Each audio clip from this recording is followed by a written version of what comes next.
नमस्कार दोस्तों, आपका स्वागत है रॉयल बुलेटिन में। चुनाव के बीच दिल्ली हाईकोर्ट ने आप सरकार को लेकर एक अहम टिप्पणी की है। हाईकोर्ट ने कहा कि आपकी ईमानदारी पर संदेह है। दिल्ली हाईकोर्ट ने कहा कि दिल्ली सरकार के विधानसभा अध्यक्ष के समक्ष सीएजी रिपोर्ट रखने में अपने कदम पीछे खींचना दुर्भाग्यपूर्ण है। अदालत रिपोर्ट पेश करने के लिए विधानसभा की विशेष बैठक बुलाने की मांग को लेकर विभिन्न भाजपा विधायकों की याचिका पर सुनवाई कर रही है। उठने शुरू हो गए। दिल्ली के सो कॉल्ड एक्चुअल मुख्यमंत्री, जो वास्तविक अर्थों में फैटल मुख्यमंत्री साबित हुए हैं, जो नित्य प्रति कार्य करने की बजाय उठकर एक सवाल पूछने लगते हैं, जबकि वो भारत के इतिहास की सबसे शक्तिशाली, संख्या की दृष्टि से सबसे शक्तिशाली सरकार उनके पास है, उसके बाद भी वो सवाल पूछते हैं। मगर आज कुछ बहुत गंभीर प्रश्न इस विषय के ऊपर उठकर खड़े हुए हैं कि जो सीएजी रिपोर्ट्स थी, आपको पता है कि सरकार के आर्थिक आय व्यय का मूल्यांकन CAG, comptroller and auditor general के द्वारा किया जाता है, राज्यों में भी और केंद्र में भी। मगर यह एक बड़ी विचित्र बात है कि स्वघोषित कट्टर ईमानदार एक संवैधानिक व्यवस्था के द्वारा अपने सरकार के कार्यों की आर्थिक समीक्षा को न सिर्फ होने देते, नहीं देते, नकारते हैं और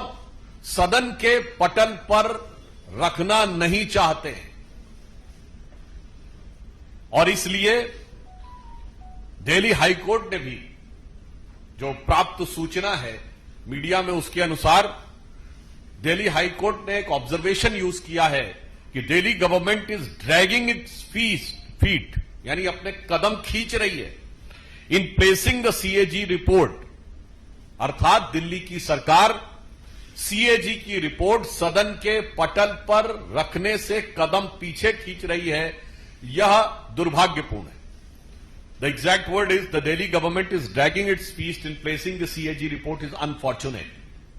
तो मुझे लगता है कि अब यह बात और भी स्पष्ट हो जाती है कि दुर्भाग्यपूर्ण स्थिति सिर्फ विकास कार्यों में नहीं दिख रही है। दुर्भाग्यपूर्ण स्थिति सिर्फ पर्यावरण में, सड़कों पे, जल भराव में और सरकारी व्यवस्थाओं में ही नहीं दिख रही है, संवैधानिक व्यवस्था में भी अब यह दुर्भाग्यपूर्ण स्थिति दिखने लगी है। इससे पूर्व करीब अक्टूबर के महीने से लेकर आज तक तकरीबन 1 दर्जन सीएजी की रिपोर्ट्स हैं, जो आर्थिक समीक्षा की रिपोर्ट्स हैं दिल्ली सरकार की, जिसे कि दिल्ली के विधानसभा के पटल पर नहीं रखा गया है, जिसको लेकर प्रश्न पूछे गए हैं और न्यायालय के द्वारा भी यह प्रश्न उठाए गए।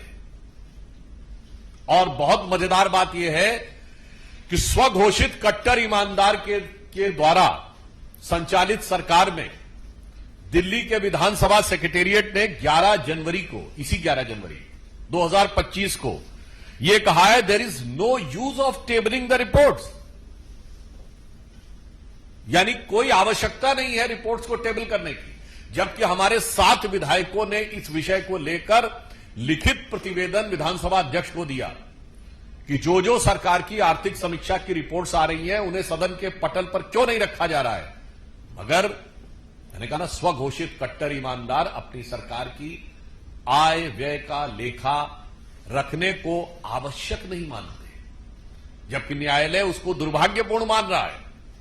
इससे यह साफ हो जाता है कि ये एनार्किस्ट तो है ही, यह आपदा तो थी ही, आर्थिक आपदा भी है, राजनीतिक आपदा भी है, विकास की आपदा के साथ साथ अब आम आदमी पार्टी की सरकार में संवैधानिक आपदा भी है। Their anarchist character is now pervading in the constitutional institution and constitutional procedures which are very much required for proper functioning of a government. आप स्वयं सोचिए, यदि सरकार की आर्थिक आय व्यय की समीक्षा को सार्वजनिक ही नहीं करना चाहेगी सरकार, तो क्या यह अपने आप में एक बहुत बड़ी संवैधानिक चुनौती नहीं? और मजे की बात यह है कि जो अपनी सीएजी रिपोर्ट सदन के पटल पे नहीं रखते, वो हर बात पे आके सवाल पूछते हैं। सरकार आपकी है, मुख्यमंत्री आपके हैं, वैसे तो मेरे विचार से अस्थायी मुख्यमंत्री नहीं, सरकार ही अस्थायी है, जो कि अब चंद दिनों की मेहमान है। परंतु उसके बाद आप आकर सवाल नहीं पूछते, सवाल ही पूछते रहते हैं, जवाब नहीं देते। चलिए, राजनीतिक जवाब मत दीजिए, वो तो आपकी स्टाइल और फितरत समझते हैं कि आकर अनेक प्रकार के अनर्गल आरोप और आक्षेप लगाना आम आदमी पार्टी की फितरत है। परंतु मैं आपसे कहना चाहता हूं, जो आपकी संवैधानिक अपरिहार्यता है, जो आपका संवैधानिक कर्तव्य है, उसका आप जवाब देने से कब तक बचने का प्रयास करते रहेंगे, यह मैं केजरीवाल जी से पूछना चाहता हूं। इस मामले में आगे की सुनवाई लंच के बाद होगी। बता दें कि दिल्ली चुनाव की तारीखों का भी ऐलान हो चुका है। दिल्ली में अगले महीने 5 फरवरी को मतदान होना है, जबकि 8 फरवरी को दिल्ली चुनाव का परिणाम आएगा। वहीं ऐसे में चुनाव से पहले हाईकोर्ट द्वारा की गई टिप्पणी आम आदमी पार्टी के लिए ठीक नहीं है। इससे आपकी छवि पर भी प्रभाव पड़ सकता है। हमारे रॉयल बुलेटिन यूट्यूब चैनल को सब्सक्राइब करें और हाँ, बेल आइकन को प्रेस करना न भूलें।